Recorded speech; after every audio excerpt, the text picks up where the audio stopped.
முன்னாள் முதலமைச்சர் கருணாநிதியின் மகனும் தற்போதைய முதலமைச்சர் மு.க.ஸ்டாலின் அண்ணனுமான மு.க. முத்து இன்று அதாவது ஜூலை 19ஆம் தேதி காலை சுமார் 8 மணி அளவில் வயது மூப்பு மற்றும் உடல்நலக்குறைவால் காலமானார்.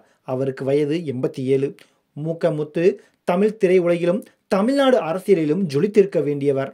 அவர் எங்கு சறுக்கினார், அவர் ஜொலிக்காமல் போக என்ன காரணம் என்பது குறித்து இந்த தொகுப்பில் காணலாம். முன்னாள் முதலமைச்சர்களான மு. கருணாநிதி மற்றும் எம்.ஜி.ஆர்.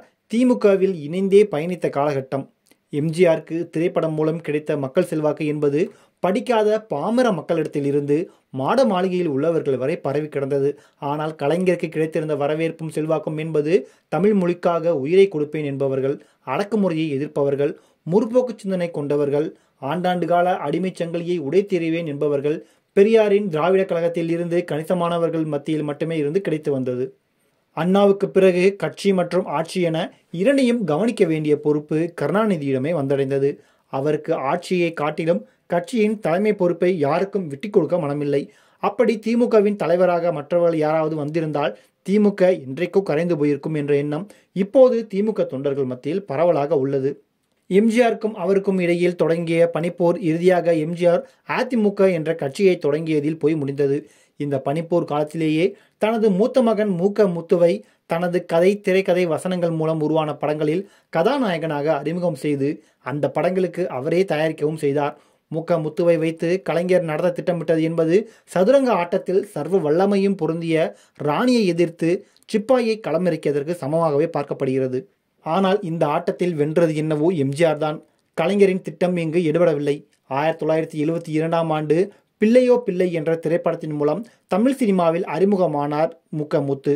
இதைத் தொடர்ந்து பூக்காரி, சமையல்காரன், அணையா விளக்கு, இங்கேயும் மனிதர்கள், நம்பிக்கை நட்சத்திரம் மற்றும் எல்லாம் அவளே போன்ற படங்களில் நடித்தார்.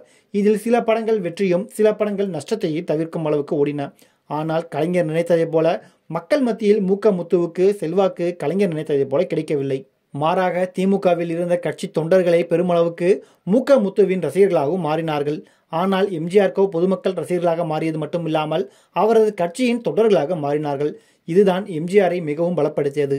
அதே நேரத்தில் அரசியலில் முழு மூச்சாக களமிறங்க நினைத்த மு.க. முத்துவை சினிமாவில் மடைமாற்றி விட்டதாலோ என்னவோ மு.க. முத்துவால் ஒரு அளவுக்கு மேல் மக்களிடம் செல்வாக்கை பெற முடியவில்லை என கூறப்படுகிறது. ஒரு கட்டத்தில் முன்னாள் முதலமைச்சர் கருணாநிதி மற்றும் அவருக்கு இடையில் ஏற்பட்ட பிரச்சனையால் திமுகவின் நேரடி அரசியல் எதிரியான அதிமுகவில் சென்று இணைந்து கொண்டார். அதன் பின்னர் மீண்டும் 2009ஆம் ஆண்டு திமுகவுக்கே திரும்பி வந்தார்.